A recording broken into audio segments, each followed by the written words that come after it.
ಈ ತರ ಇರೋ ನಿಮ್ ಜಿಮೇಲ್ ಐಡಿನ ನೋಡಿ ನಾಚಿಕೆ ಪಡ್ತಿದ್ದೀರಾ? ಗೂಗಲ್ ನಿಮ್ ಪ್ರಾಬ್ಲಮ್ನ ಸಾಲ್ವ್ ಮಾಡಿದೆ.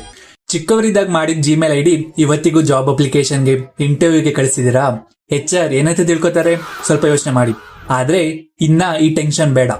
ಗೂಗಲ್ ಅಂತೂ ಕೊನೆಗೂ ಜಿಮೇಲ್ ಐಡಿ ಚೇಂಜ್ ಮಾಡೋ ಫೀಚರ್ ತಂದಿದೆ. ಹೇಗ್ ಮಾಡೋದು? ಸಿಂಪಲ್. ನಿಮ್ ಗೂಗಲ್ ಅಕೌಂಟ್ ನ ಓಪನ್ ಮಾಡಿ ಪರ್ಸನಲ್ ಇನ್ಫೋ ಹೋಗಿ ಅಲ್ಲಿ ಇಮೇಲ್ ಅಂತ ಒಂದು ಸೆಕ್ಷನ್ ಇದೆ, ಅಲ್ಲಿ ಕ್ಲಿಕ್ ಮಾಡಿ ಗೂಗಲ್ ಅಕೌಂಟ್ ಇಮೇಲ್ ಮೇಲೆ ಕ್ಲಿಕ್ ಮಾಡಿ. ಅಲ್ಲಿ ನಿಮ್ಗೆ ಆಪ್ಷನ್ ಬರುತ್ತೆ ಚೇಂಜ್ ಗೂಗಲ್ ಅಕೌಂಟ್ ಇಮೇಲ್ ಅಂತ. ಅದನ್ನ ಕ್ಲಿಕ್ ಮಾಡಿ ನಿಮ್ಗೆ ಯಾವ ತರ ಬೇಕೋ ಆ ತರ ಚೇಂಜ್ ಮಾಡಿ. 3 ವಿಷಯ ತಿಳಿದಿರ್ಲಿ. ನಿಮ್ಮ ಹಳೆ ಐಡಿ ಡಿಲೀಟ್ ಆಗಲ್ಲ, ಅಲಿಯಸ್ ಆಗಿ ಉಳಿಯುತ್ತೆ. ಸೊ ನೀವು ಬೇರೆ ಕಡೆ ರಿಜಿಸ್ಟರ್ ಆಗಿದ್ರೆ ಆ ಮೇಲ್ಸ್ಗಳೆಲ್ಲ ಇದಕ್ ಬರ್ತಾನೆ ಇರುತ್ತೆ. ಎರಡನೇದು 12 ಮಂತ್ಸಿಗೆ ಒಂದ್ಸಲ ಮಾತ್ರ ಇದನ್ನ ಚೇಂಜ್ ಮಾಡಬಹುದು. ಮತ್ತೆ ಲೈಫ್ ಟೈಮ್ ಅಲ್ಲಿ ಬರೀ 3 ಸಲ ಮಾತ್ರ ಇದನ್ನ ಚೇಂಜ್ ಮಾಡಬಹುದು. ಈ ಫೀಚರ್ ಎಲ್ರಿಗೂ ಇನ್ನ ಅವೈಲೇಬಲ್ ಇಲ್ಲ. ನಿಮ್ಗೆ ಏನಾದ್ರು ಬಂದಿದ್ರೆ ಕಮೆಂಟ್ ನಲ್ಲಿ ತಿಳಿಸಿ. ಮತ್ತೆ ನಿಮ್ಮ ಹಳೆ ಫನ್ನಿ ಜಿಮೇಲ್ ಐಡಿನ ಕಮೆಂಟ್ ನಲ್ಲಿ ಹಾಕಿ. ನಾವು ಸ್ವಲ್ಪ ಖುಷಿ ಪಡ್ತೀವಿ.